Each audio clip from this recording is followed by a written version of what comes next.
bu ñu demee aussi ba ay manifestation aussi ngeen baal ma. ñu gis ñoo xam ne dañuy woote di ku jege lañu féete yor ay fetel di dóori bal ñëpp teg ci seen bët par exemple loolu day teexel donc tey ku taxaw ne lii am na fi wala lii mun na fi am rek nañ ko nangul loolu te fexe góorgóorlu ñu suñ bi nag bam fi ma sax bam ba du fi am ndax Sénégal encore une fois man dama gëm ne politique war ta xaajale nit ñi. Aliou Dembourou suñu xarit la ci ñu sos suñu parti la bokk dafa gañe gox ga mu dëkk donc kàngam la ci kuréel gi ñu bokk muy APR. ñun bu ñuy daje 2008 di sos parti bi fu ñu toogoon suñu kilifa muy président Macky Sall saa yi bu ñëwee et ñi ma bokkal parti bi ñu ngi may dégg dañuy wax bu leen fàtte ñi nekk ñi dëkkul Dakar Aliou Sow mu ngi Ranérou Yaya Sow mu ngi Koungheul. suñu beneen xarit bi Sant Ndiaye mu ngi Kolda ñett ñooñu la doon lim toujours. man commissaire politique laa seen dëkk. dem naa fa gën a rataxal diggante yi moo mag ñi muy wujjal ci wàllu politique foofu mais bi loolu amee APR direction secrétariat exécutif national ñoo def communiqué ñaawlu kàddu yi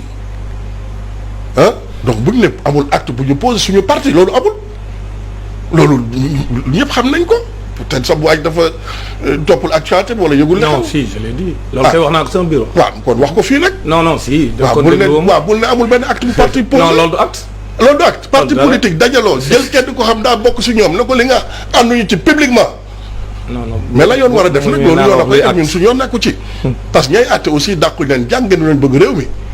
sama gars yi xam nga bon dëkk bi dafa nekk ci période de décrispation ba yenn yi suñ ko yëkkati sax man sama coob man bokk sama wàllu bopp daf may métti. mais wax aussi foog ñu wax ko quoi. muy lan. xam nga buñ nee wax ji wax ci kuje gi ci nguur gi la féete mais gis nañ fi kilifa bu yite parti taxaw ay nit nekk ci benn dëkk amul leen métti ñuy waxtaan ak ñoom ba jàmm bugg a sax mu wax seen tur mel ni ku leen jiite ne leen teg leen ngànnaay yi def leen lii leen jox ay instruction. muy kan. muy Ousmane Sonko ba ñu bokk ca. kan la jox instruction. ah non conférence de presse bi mu def 2 heures de temps. di wax lu ko neex. mais taxawul ne teg leen armes yi def leen lii def leen lële. ba ay kilifa yu bokk ci ñooñu yëkkate ay kaddu mu ñoom Jean François Biagé ak ñu mel noonu dal ci ko am ne ko bu ci waxat sa yoon nekku ci. quand même bu ñuy wax aussi. nañu wax dëgg suñu parti ku ca def naka su dul noonu parti bi bu la beddewul it dal sa kaw ñëpp dégg ko. mais ñeneen ñi féete ci wàllu wee aussi.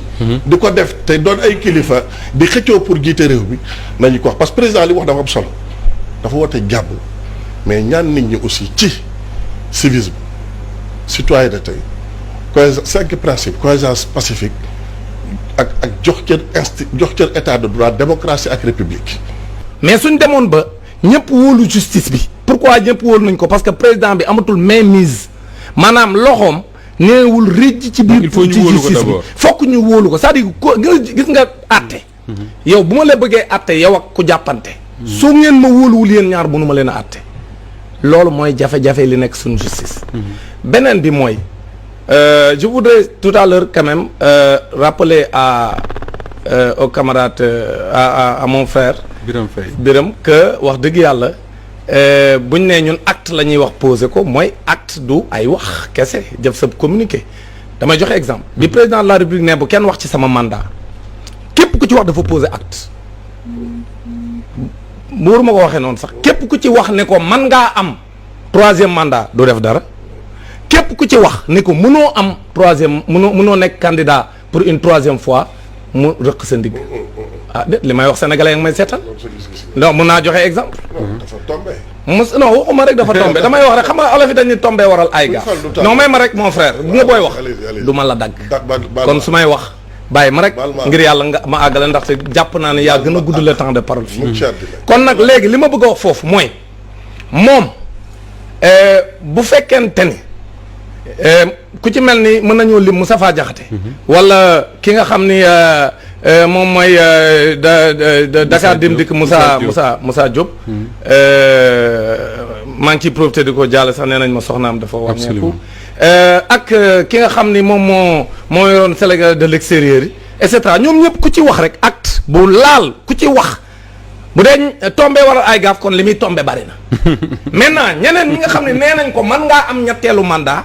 posé wul benn acte loolu mooy dëgg kon ñu leen doon xaar ci bi Aliou Dembourou Sow waxee waxam ju garaaw jooju choqué beaucoup de sénégalais pour ne pas généraliser comme dañuy bañ pour généraliser mais quand même wax jooju mënta neex benn sénégalais ku ne mën nga wax sax ni naqari na sénégalais yëpp parce que nag wax dëgg yàlla wax jooju wax ju ñaawee noonu mënta neex kenn parce que ñun sénégalais xamuñu bot di compter ci xeet loolu moo tax bi mu ko waxee ñun leen doon xaar mooy bu ñu mënta def dara ñu am ay sanctions parce que ñun suñuy kuréel bu nit defee dara ci suñuy syndicat ak ay parti politique extra danoo am ay sanctions mën nañ ne la yow par exemple suspendre nañ la pour 6 mois ci parti bi wala extra parce que li nga def neexuñu parce que ñooñu ñu fi sanctionné da leen sanctionné ci seen parti yéen seen parti am na ñu ngeen sanctionné politiquement et je peux donner l'exemple de Moustapha Diakhaté ou un autre donc ma bëgg a wax ne bu ñu ñëwee tamit également ci li mu wax sànq nañu won ay images nous sommes dans le factuel su fekkente ne man gis naa ab policier bu diir ab xale ca Parcelles Assainies tiire ko dugg ci auto police loolu maa yore image yi sama téléphone te ñu bëri am nañ ko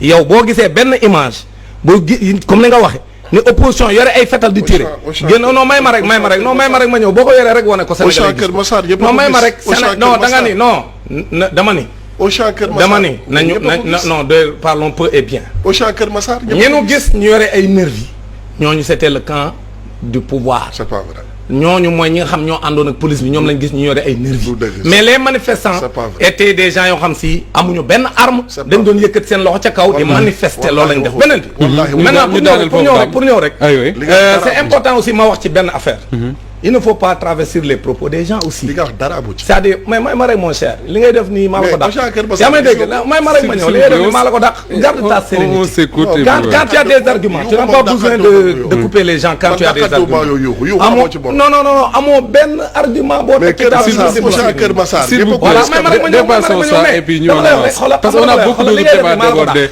dama ni la xoolal attends rek dama ni xoolal non bu mu dagg nit ñi parce que man li may joxe ay arguments yu leer bu ma dégloo rek waaw dañuy perdre le temps et puis daf may ma daaneel maintenant li ma bëgg a wax foofu mooy waaw waa ji li mu wax lu garaaw la Ousmane Sonko déclaration bi mu def wax en tant que leader politique bu revenir bu nekk ci réew mi di xëccoo réew mi ñu ngay wax sa discours daan ne yéen ñi nga xam ne NDC ba léegi bàyyeegu leen armes yi delloo leen seen i armée nationale waaye wax jooju rafet na kooku nu ko nit mën a ñaawloo man de tout temps j'ai écouté Robert Sagna à l'époque de parti socialiste nga xam ne si crise bi dafa metti woon man j'étais en Casamance j'ai fait 6 ans là-bas di fa jàngale pendant juróom-benni at mais da ngay dégg Robert Sagna def déclaration ñëpp rafetlu ko daane MFDC maa nga leen di ñaan ngeen teg armes yi ci suuf dem sax dox ca mais Ousmane Sonko ci position politique mais moo ëpp dayoo ci rang politique li mu ci occupé gun dem 3e ay élection présidentielle Robert Sagna amu ko. kon non may ma